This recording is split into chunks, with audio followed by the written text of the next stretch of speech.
So building cabinets on the CNC, I want all my cabinets to be dadoed for the shelving.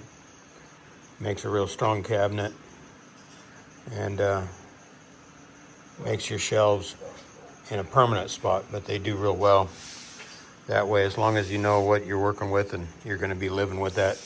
As far as adjustable, these are going to have drawers in here, and then there'll be an open space for a shelf under that one, and it's been dadoed. So I did these on the CNC, and my Maverick 3x5, I don't have a vacuum table, so I purchased these. This is called air weights. Now I was able to install threaded inserts. They're the same thing as what's holding these sections down. These are removable, replaceable spoiler board.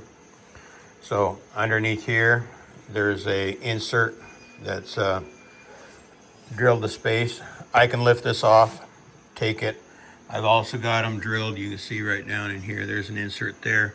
I've got a smaller 1 foot pad. So there's an insert right in there. You can see right there. So I can put a 1 foot pad in here. This is a 16-inch pad. Airweights has several different pads that you can put. These are a vacuum pad. The holes, they work really, really well when they're secured like this. So to put a panel on,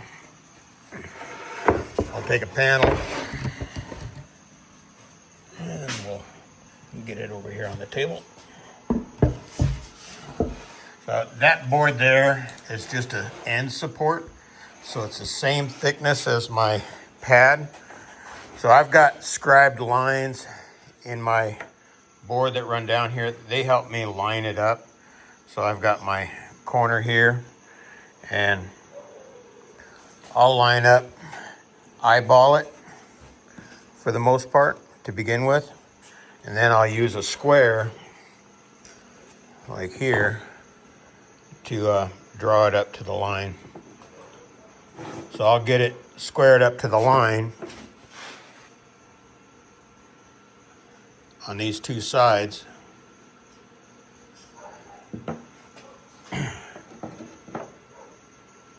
Like that, and that'll run down. So once I've squared up these two sides to the panel's cut square, then I can run my program on here, and when it's done, this is what I've got. Now, on the pad, because your panels are not always the same thickness. They can vary a few thousandths. So I always gauge off of here. So I gauge off of here, and I set the panel thickness to 3/4 inch because I want a 1/4 inch dado. But I'm not going to get a 1/4 inch dado on every cut. It might be, because they can wave a little bit too through the panel. You might get a few thousandths change in it. By going off of here, this bottom edge, your outside edge, plus your centerpiece, when they're cut exact dimension, will give you your box size that you're looking for. So I'm looking for a 26-inch box with this. So I have 25 inches plus a 1/2 inch here. I have to maintain the 1/2 inch here, and to do that, I have to measure off of this and come up a 1/2 inch regardless of what thickness this is. I'll always have a 1/2 inch material underneath of it. And when I put it all together, what it does force me to do is when I'm cutting my ends, excuse my shop, it is a total mess. So when I'm cutting, this would be one of the shelves for the drawer. So it doesn't need to be a full shelf, but it needs to be enough that I can attach the rails to it. So I'm looking for a flush fit here. I have to make sure that my lip here, so I don't have the dado running all the way through. So that's a concealed dado. And I wanted 5 inches here this distance here, which is 2 inches, but because I didn't take the round over out, I'm living with that. I just went to the 5 inches in the back. So my panel is 7 inches and it's got a flush fit here. It'll be screwed in and they're going to be pocket holed on the back side. So the pockets, it'll be glued and pocket hole screwed, which make a super strong cabinet. I'll have 2 drawers and then a door shelf underneath of this particular cabinet.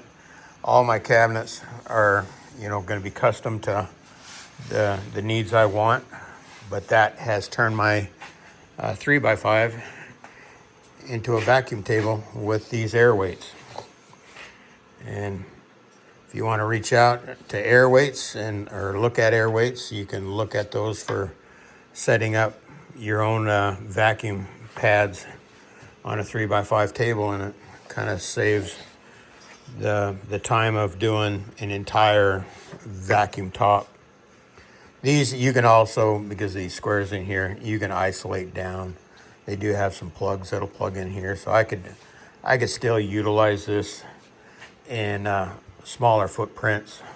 I do have 2 1-foot, so I'll have 24 inches by 12 inches for panels that are maybe a little narrower and a little longer, which I will with my my build I plan on doing.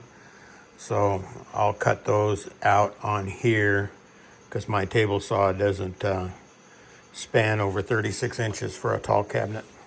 I can't, I'll have to cut those square using the CNC.